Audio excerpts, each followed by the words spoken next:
So,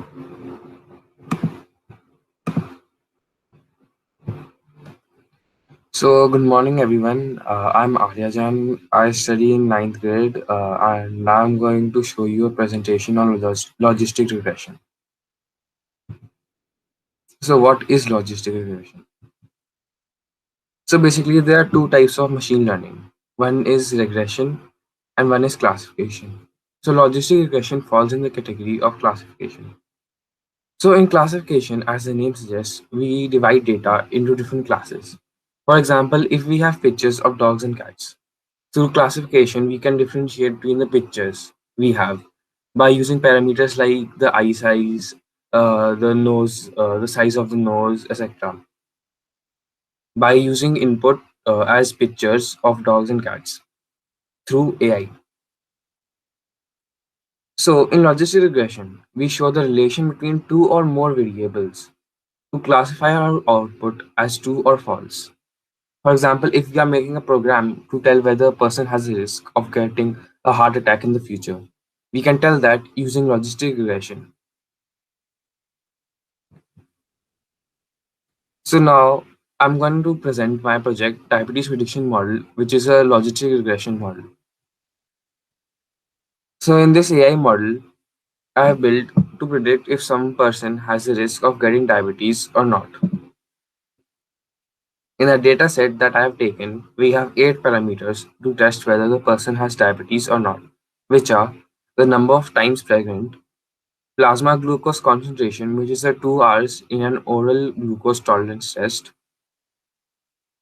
diastolic blood pressure, tricep skin fold thickness, 2-hour serum insulin, body mass index, the diabetes pedigree function, and the age of the person.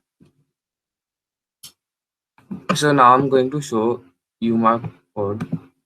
So basically, about what about a model and its accuracy? So in my model, I got 74% accuracy, as you can see over here, and got 59 misclassified samples.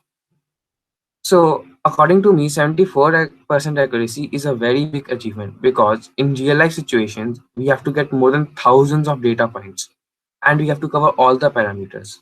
While in my case, I have taken only 700 rows and 8 parameters.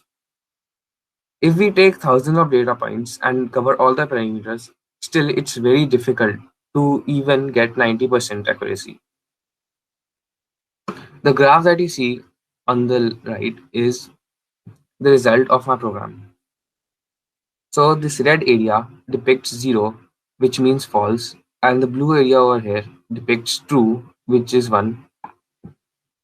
So these red crosses should be in the blue area and these red boxes should be in the red area. If this happens, then we are getting 100% accuracy. But as we see, so we are getting 74% accuracy. That's why these samples are mixed. And we have misclassified samples. We have 59 misclassified samples. That's why if we observe closely, then we can count that there are 59 samples that have been ordered incorrectly. I'll just show the code.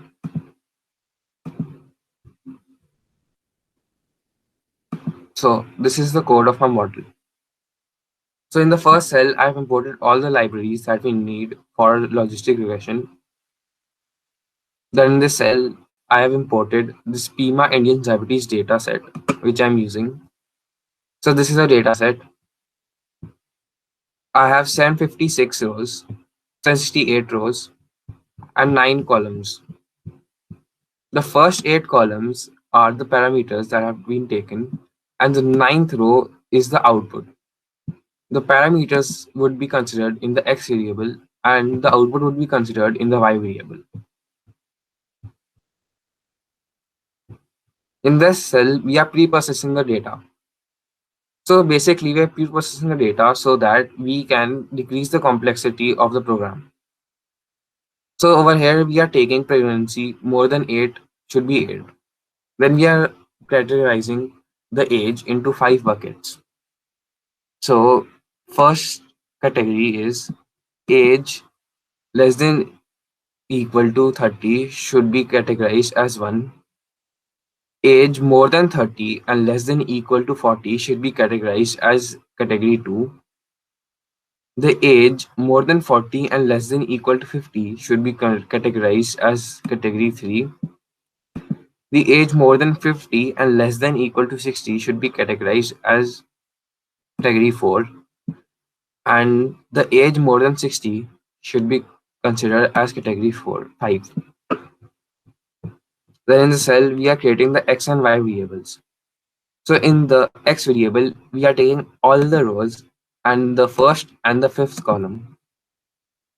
And in the y variable, we are taking all the rows and the eighth to ninth column. Basic in the x variable, we are not taking all the columns because the for example, if we take 3 columns, then we'll have to create a 3D graph. So over here, we only have to make a 2D graph because if we take more and more rows, more and more columns, then if we take all the columns which are 8 columns, then we'll have to make a 8D graph, which is not possible. Then over here, we are making these variable xtrain, xtest, ytrain, and ytest, and we are splitting the data into 70 and 30. So the 70% data is going into the training data set, and the 30% data is going into test data.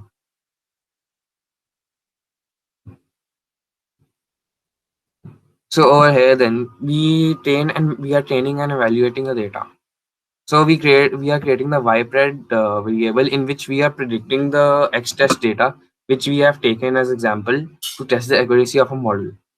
Then we print our misclassified samples, which is 59, and then we are printing the accuracy of the model, which is 74%. So our machine gives the percentage it is 74 by 100. So it is coming 0.74, but the accuracy is actually 74%. Then in this cell, we are plotting the graph as the output. Then over here, we are plotting the decision boundary. So we are creating like the labels or in the graph. So example, this plasma glucose concentration, we are labeling the X variable over here, plasma glucose concentration. Then we are labeling the Y variable as body mass index, as you can see over here. Then we are plotting the legend on the upper left, which is over here.